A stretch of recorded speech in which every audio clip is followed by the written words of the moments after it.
Stunning testimony about lies, cover-ups, and politics inside the CIA. Possible new help for America's war on crime. And a storm of protest and outrage in California. This is the CBS Evening News. Dan Rather reporting. Good evening. Possible new trouble brews for President Bush's nominee to head the CIA. Witnesses told the Senate today that while number 2 at the CIA, Robert Gates slanted intelligence to suit himself and higher-ups, that politics and ideological agendas may have been involved. They say this led to misreading of how strong the Soviet Union was and even the weapons for the Ayatollah deal. Bob Schieffer has our report. In explosive testimony, former CIA officials said Gates and his boss at the time, William Casey, never hesitated to slant intelligence reports to fit their own views. But what I think is most important and most offensive is that Casey and Gates arrogated to themselves the power to make intelligence judgments, that they had contempt for a process designed to allow independent analysis. Another former colleague questioned Gates' competence, claiming all too often he misunderstood what was happening, especially in the Soviet Union. He has been dead wrong on the central analytic target of the past few years, the outlook for change or not in the fortunes of the USSR and the Soviet European bloc. But it was former analyst Goodman who was the most scathing, saying Gates was the man who ensured that Casey got what he wanted. As when the Pope was shot and Casey was determined to show the Soviets were in on it. There was pressure throughout to produce an assessment implicating the Soviets. Pressure on me to do so, but the evidence wasn't there. Goodman said slanting intelligence to President Reagan about Iran raised the most disturbing question. Was the president himself a victim of CIA misinformation or even disinformation? Others defended Gates, saying it was officials like Secretary of State Schultz who wanted Casey and Gates to slant intelligence. Casey at that time replied to Schultz that it was not the CIA's business to support American policy in its estimates. Now that is one reason why Schultz hated Casey and distrusted agency estimates. Several senators Gates was counting on say they're concerned about what they heard today, so his confirmation now may well rest on how he answers these new charges. Bob Schieffer, CBS News at the Capitol. The secret and possibly illegal supply of U.S. arms to Central America came up for the first time in testimony today at the Manuel Noriega drug trial in Miami. Star prosecution witness Floyd Carlton admitted that he was not only running drugs north to the United States, but running guns south to the so-called Contras at Noriega's direction in the 1980s. This would have been at a time when Noriega had connections high in Washington and was on the secret CIA payroll. President Bush cut off all aid to Haiti today, saying the United States does not recognize the military junta that seized power there yesterday. The State Department called for the immediate restoration of Haiti's first freely elected president. Jean-Bertrand Aristide flew into exile in Venezuela today. He put out a statement blaming Haiti's army chief for the coup and warning of a possible new bloodbath. The coup set off violent protests among Haitian exiles here in the United States. Police in Miami had to fire tear gas and arrested about 70 people in the Little Haiti district overnight. Miami officials met with Haitian community leaders today, trying to head off another night of unrest. Something new is being added to the battle against street crime in our nation's capital. Agents of the FBI will be helping the city police. Law correspondent Rita Braver has our report on that. Washington, D.C. has become Fear City.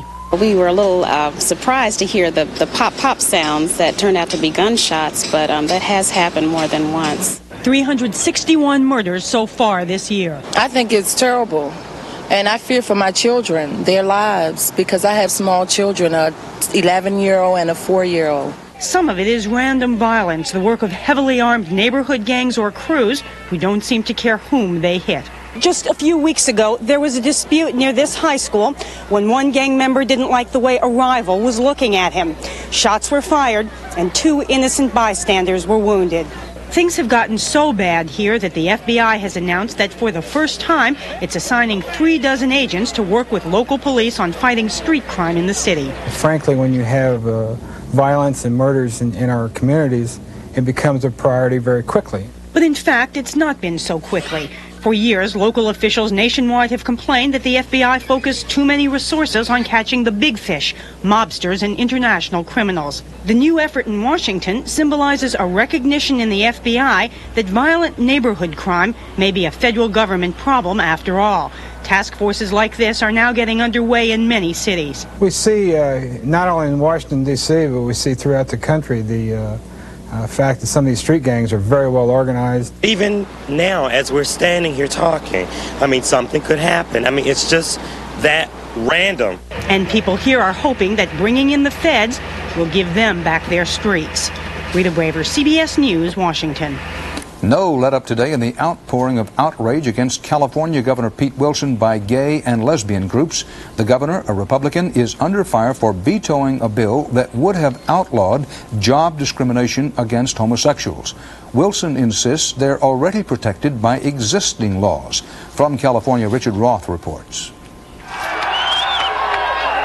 The veto touched off a storm of protest in several cities. On the streets of San Francisco overnight, gay activists said Governor Pete Wilson had betrayed them by killing the gay rights bill he once indicated he would sign. Bad governor, no reelection! Bad governor, no reelection! There was rage, too, in Los Angeles, along with calls to reintroduce the legislation or start a ballot initiative to let California voters decide the issue. We will be fighting back. Governor Wilson is going to pay. And it went on today in Palo Alto at a Stanford University centennial celebration, where the governor was supposed to be a featured speaker. In vetoing a bill that would have banned job discrimination against homosexuals, though, Wilson has suddenly found it's not only gay rights that's galvanized so many Californians, it's the issue of what the governor really stands for. He capitulated to the hardcore right wing of the Republican Party. Pete Wilson knows better. He just didn't have the courage to stand up to his conviction. But there were no bouquets from some conservatives either, furious that while he vetoed the bill, Wilson also blasted what he called a minority of mean-spirited, gay-bashing bigots. Was he really wanting to call us all those names? That was a stick of dynamite he threw at us. But it's Wilson himself who's feeling the explosion. He vetoed the anti-bias bill, claiming it would burden courts and businesses. Now a new California poll shows public support for the measure runs 2-1 statewide. Richard Roth, CBS News, Los Angeles. Congress wanted assurances today that AT&T's recent phone line blowout was a one-time only event. It didn't get them. And there are new charges that phone service in this country has deteriorated, is deteriorating, while government regulators look the other way. Eric Ingberg reports on the telephone mess. Investigators have been piecing together the story of how a failure at one AT&T switching center knocked out millions of phones and grounded East Coast air service. It just went back to the dial tone. And they've been getting disquieting answers to the question, could it happen again? Right now, there are no guarantees. Stressing that there have been 9 major phone outages in 2 years across the country, a House committee today accused the Federal Communications Commission of failing to set rules that force the phone companies to use reliable systems even if they cost more money. Every time there's been one of these outages, we've been told time and time again, in effect, that studies are underway. We're sick and fed up and tired with studies. The FCC says there's no statistical evidence that phone service is getting any worse. The companies don't need tougher regulation, the officials say, because fear of bad PR will keep them honest. Anyone who doubts the penalties for failure to provide reliable service in a competitive environment, I invite to look at the full-page newspaper advertisements that AT&T's competitors ran immediately following the recent outage. The FCC does not have a plan to avert disaster. Worse yet, it does not see the potential for disaster as part of its regulatory focus. The investigation revealed that an AT&T alarm system designed to warn of a failure had been disconnected. The FAA, which relies on AT&T lines to communicate with airliners, had no backup system. and thousands of passengers were left waiting on runways in the planes because AT&T erroneously informed the government that the problem would be fixed in 30 minutes. Eric Engberg, CBS News, Washington. Straight ahead on tonight's CBS Evening News, an experimental drug that may help people who are always tired. And later, big changes in quick cuisine. We'll show you what's going down.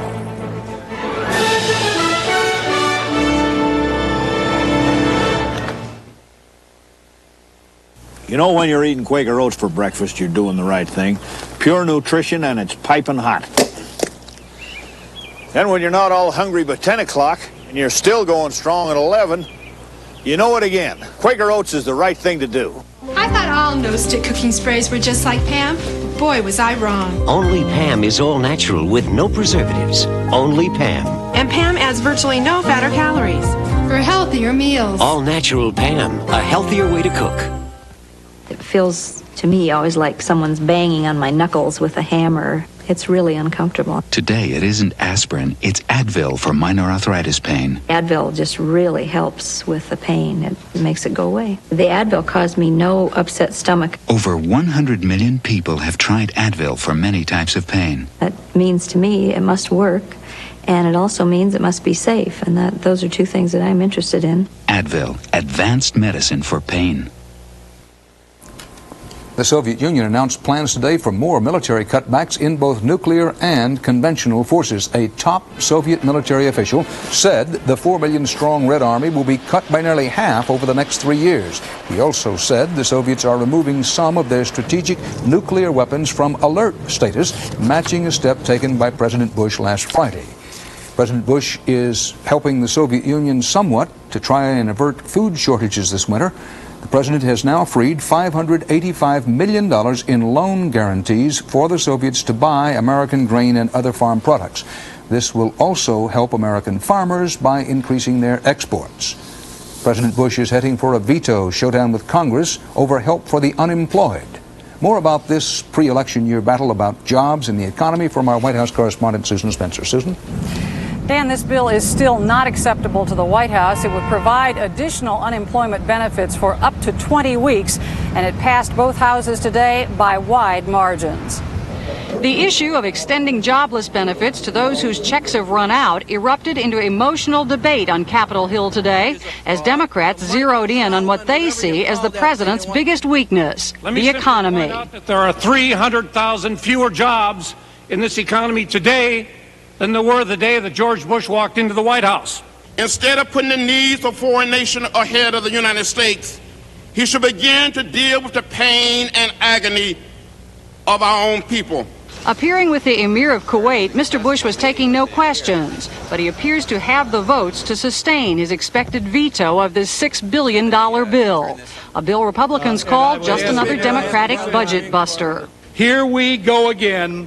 Damn the torpedoes, damn the budget agreement, damn the taxpayers, full speed ahead. But even winning this fight is unlikely to generate White House joy. Rejecting help for the unemployed may make the president look heartless, and surveys already put his ratings on handling the economy in the basement. With new claims for unemployment benefits still rising, it's becoming harder and harder to convince the public that the White House is right when it says recovery is underway. When people are unhappy with the economy, and when they think the president isn't doing the job economically, they don't generally reward incumbents with big victories. And that's something that George Bush really has to reckon with as he looks ahead to '92. Meanwhile, Democrats are going to play this economic card for all it's worth. Their plan is to have the unemployment benefits bill on the president's desk on Friday, which by no accident just happens to be the day that the newest unemployment statistics will come out. Dan? Susan Spencer, thanks.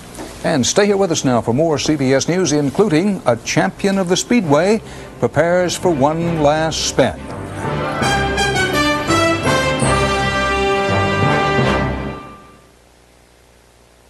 My girlfriend said I can get an oil change at the GM dealership in 29 minutes or less, or the next one's free. No way, I said. Yeah, she was right. I hate it when that happens. Mr. Goodwrench Quick Lube Plus. Try it for a change.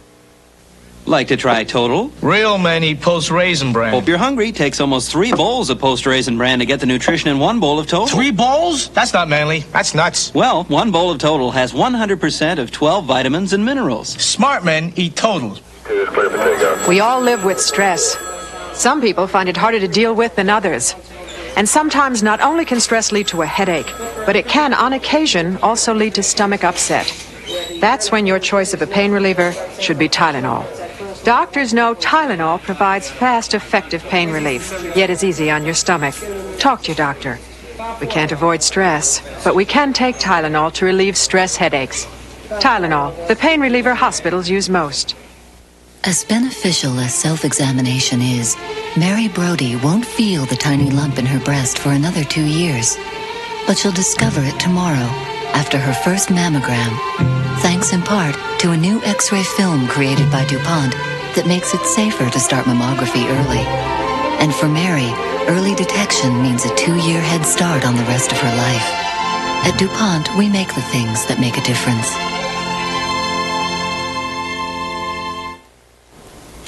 America's oldest nuclear power plant is shutting down on recommendations from the Nuclear Regulatory Commission. Yankee Row in western Massachusetts is 31 years old. The NRC says there are questions about whether this plant could contain radiation and prevent a meltdown in the event of any accident. New hope tonight for people with a baffling ailment. As CBS News health correspondent Edie Magnus reports, it may be the first drug for an illness some researchers insisted for years did not even exist. Scientists are now closer to proving what Naomi Weisstein has always believed, that chronic fatigue syndrome, which has kept her bedridden for 11 years, is a disease, not just in her head. It's an overwhelming physical event. She is so profoundly sound and light sensitive, Naomi had to cover her eyes from our camera and to speak only in whispers. A former psychology professor, she remembers the day when the mysterious flu-like symptoms took hold. I completely wiped out. It was like I was a wind-up toy whose spring hinges busted. I crawled over to the bed. I got in bed, and more or less, I've never gone down since. At a meeting in Chicago today, some preliminary but encouraging news. Scientists announced that patients were able to get relief from some of the debilitating symptoms of CFS with an experimental drug called Ampligen. More than half of those who took it intravenously for 6 months were able to do more work, to get off depression medication, and saw their memories improve. The FDA cautioned today that Ampligen still has significant side effects that have to be considered before it could be approved. Still, the initial success of a drug that works on the body adds to the evidence that chronic fatigue syndrome is not a disease of the mind.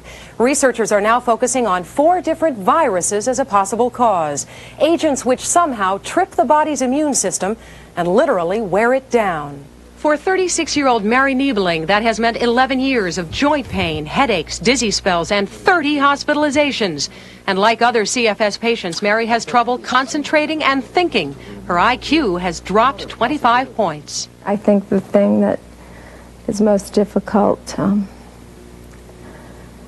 as far as your self-image, your intelligence, it's frightening to feel like it's slipping through your fingers at times. Complicating efforts to diagnose the syndrome are large numbers of patients who think they have CFS but don't. Some patients read in the newspaper about the illness and they say, that's me. And then they'll go to the doctor and they don't really have this illness. They have depression or they've been working too hard. Researchers are developing a blood test to identify CFS, but only when they find whatever it is that these patients with their differing symptoms have in common will they be able to talk about meaningful treatment or a cure. Dan? Edie, right now, how can one find out if you have this disease? It's very complicated. The Centers for Disease Control has a list of 11 different symptoms, and patients must have suffered at least 8 of those over a 6-month period. Among them, low-grade fever, sore throat, tender lymph nodes, muscle pain, severe headaches, sleep disorders, and neurological problems such as memory loss. Edie Magnus, thanks. A big story tonight for the many fans of automobile racing. The winningest stock car driver in history is calling it quits. 54-year-old Richard Petty has been writing the record book in stock car racing since he hit the track in 1958. He raised the sport from a regional show at tiny Dust Bowl tracks to a national series that draws millions of fans every year. Today, Petty called a news conference in his North Carolina hometown to say he will retire after the 1992 season. When I step out of the car next November, that's the last time anybody will ever see me in a race car, period. After retiring, Petty's next race could be for political office. Some people want to run him for governor of North Carolina. Even that would be a step down from the title he's held around the tracks for decades. The King.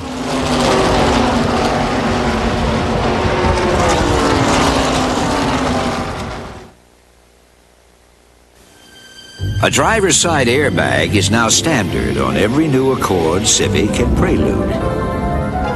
But remember, it's most effective when you wear your seatbelt.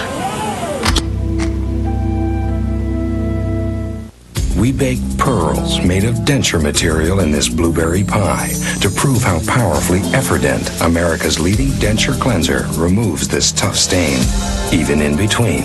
Efferdent, stronger than stains.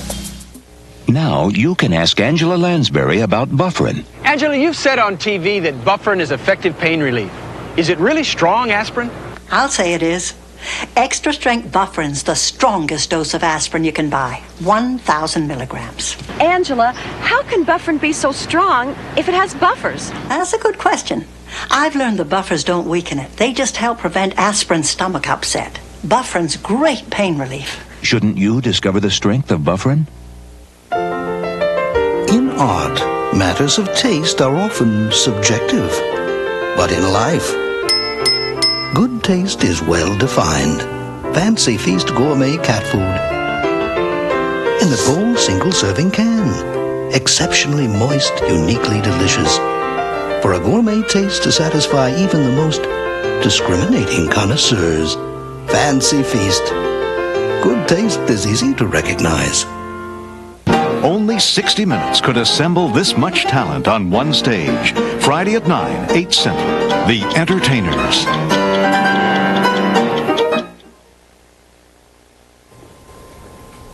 In tonight's Eye on America, an American institution that attracts 32 million of us every day.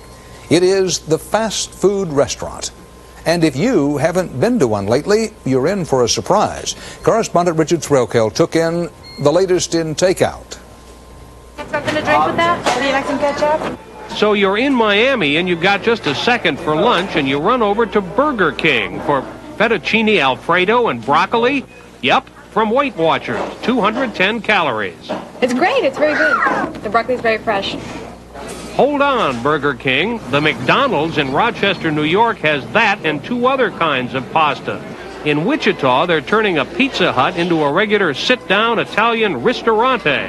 Domino's, I turn you on. Domino's. Domino's wishes to note that its pizza is custom-made. Just made fresh whenever you call. Domino's, you like it like that. Diet Coke here is marked on the top. What we Americans have now come to like is fast food that tastes great and is less filling, with more of it to choose from.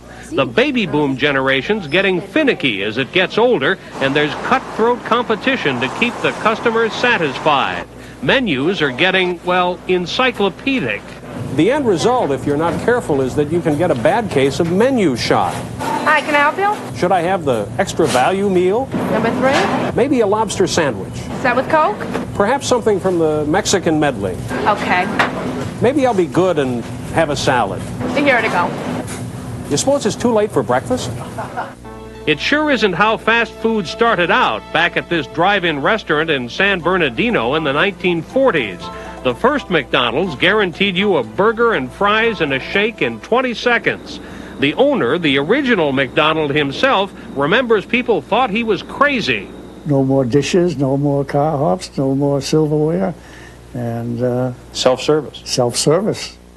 Well, it's still self-service or drive-through. Burger King, will take your order, please? Can I have a cheeseburger, please? I want a 6-piece chicken. 4 double cheeseburger. And a small Dr. Pepper. Takeaway business is the fastest growing segment of the fast food industry right now. It's come a long way from Dick McDonald's instant burger and fries, but is fast food as fast as it used to be? No, it's not. As a matter of fact, we're waiting about 5 or 6 minutes. Very slow service.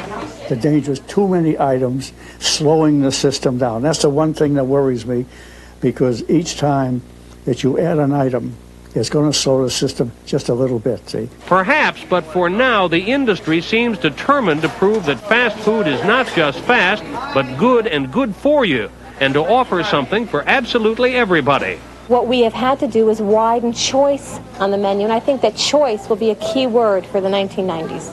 For the 90s, maybe, but not necessarily forever. They'll stay with the salads and the greens and the spinach so long, but pretty soon they want a good old hamburger and a milkshake and a big order of French fries too. Why would I want to come here to watch my weight? You know, I ordered a hamburger and French fries. Packs are up. Could be Dick McDonald has just spotted the beginning of another trend. Richard Threlkeld, CBS News, New York. Fast food, an American invention and an American institution. Part of our world tonight. Dan Rather for the CBS Evening News. See you tomorrow. Good night. Miss Hellman, like to try Total?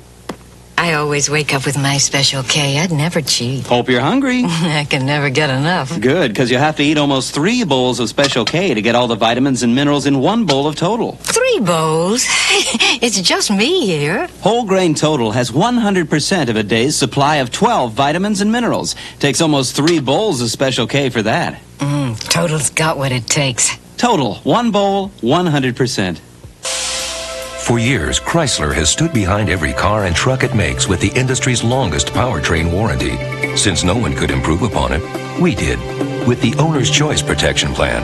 Now you can choose our legendary 7-year, 70,000-mile powertrain warranty or our new 3-year, 36,000-mile bumper-to-bumper coverage. At Chrysler, one of the best warranties in the business just got 100% better. Now where does that leave the competition? When you're all stuffed up and use an ordinary nasal spray, it drips into your tissue where it can't help you breathe. But not Sinex Ultrafine Mist. Its medicine stays where you need it, so you can breathe the way you want to. We don't drip down, we clear up. You know, if you drink a lot of fruit juice... And apparently you do. That's my point. Sunsweet prune juice makes a really delicious change of pace from these other juices. You mean there are people who still haven't tried Sunsweet prune juice? Hard to believe with my charisma.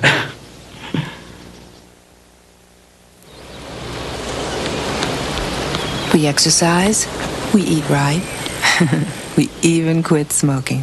So, hopefully we're gonna live longer, maybe a lot longer. Then one day it hit us. Have we saved enough to live to be 80 or 90 or maybe even 100 years old?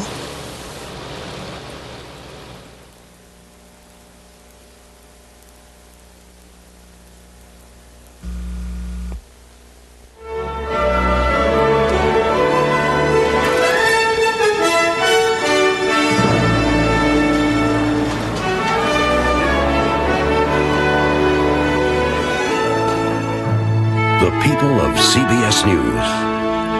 Dan Rather. Connie Chung. Mike Wallace. Paula Zahn. Ed Bradley.